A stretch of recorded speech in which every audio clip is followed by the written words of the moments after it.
देख रहे हो परमात्मा ने ज्ञान का तूफान ला रखा है।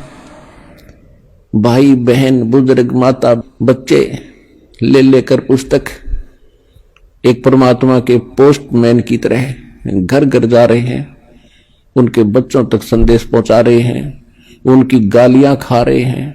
कोई जेल में डाल देता है, कोई पत्थर मारता है, कोई धमकाता है, कोई खुरकाता है, लेकिन ये परवाह नहीं करते, क्योंकि इनको मालूम हो गया कि इन्होंने भांग पी रखी है और यह भांग उतरेगी पुस्तक के ज्ञान ते, भगवान के ज्ञान ते। और जिनकी भांग उतर जाएगी हमारे साथ हो लेंगे। फिर ये आपकी उतर गई, आप आगे। अब जैसे इस दास की ड्यूटी परमात्मा ने जहां से शुरू किया, मेरे स्वयं घर वाले भी नहीं मानने को तैयार थे, लेकिन मुझे विश्वास दृढ़ हो लिया था। और फिर ये ऐसे समाज के अंदर प्रवेश करना।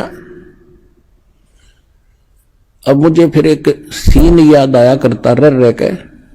एक बार ये दास मेडिकल में गया था किसी रिश्तेदार को मिलने के लिए, इस ज्ञान प्राप्ति से पहले। तो वहां मेडिकल रोहतक के अंदर एक 13 नंबर वार्ड है, उसमें मेंटल वार्ड है। वो डॉक्टर उन मेंटल व्यक्तियों का इलाज कर रहे थे और वो उनको गाली दे रहा था, मैं तेरा जमाई हूं। डॉक्टर कह रहा था हाँ जी ठीक है, हाँ जी ठीक है। उसका गिरबान पकड़ लिया डॉक्टर का, 2-3 ने छुड़वाया, बैठ जा। और फिर भी उनका ट्रीटमेंट कर रहे थे। और जब वो उन ट्रीटमेंट ठीक हो गया, वो स्वस्थ माइंड हो गया, फिर वही यूं कह रहे थे, डॉक्टर साहब नमस्ते। तो दास की ड्यूटी इस पागल वार्ड में ला रखी है। अब जिस भी गांव नगर में गया, दास ने यो ज्ञान सुनाया, नुका मारो डले, यो कहां से आ गया है, देवता नहीं पूजन देता, हमारे श्राद्धों को भी मना करता है, पत्थर मारो, ये करो।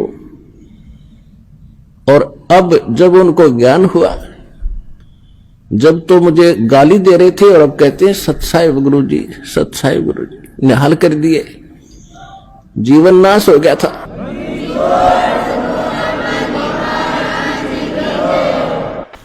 तो परमात्मा ने ये ज्ञान का तूफान उठा दिया।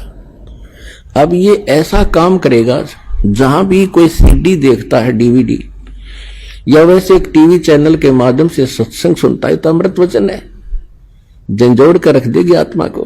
कति ये सत्संग है, साध का सत्संग है, ये नकलियों का नहीं है।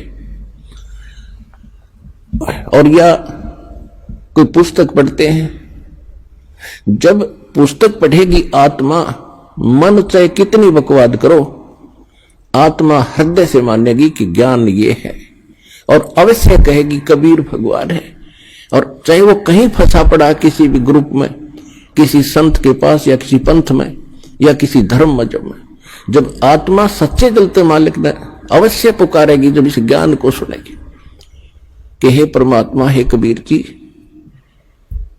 दया करिए अपने आत्मा पे। यानी वो निकल नहीं सकता वहां से, लेकिन फिर पुकार दिया हृदय से, तो उसी दिन परमात्मा ने कह दिया यो मेरा हो लिया।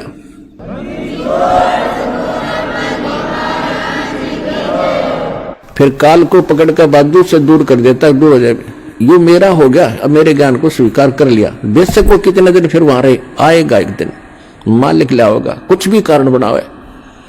तो इस प्रकार परमात्मा ने कहा था कि तेरा ज्ञान सुनेगा वो तेरा, और मेरा माननेगा फिर उसके निकट मत आ जाइए। तो इस प्रकार ये परमात्मा का ज्ञान पूरे विश्व में फैलेगा।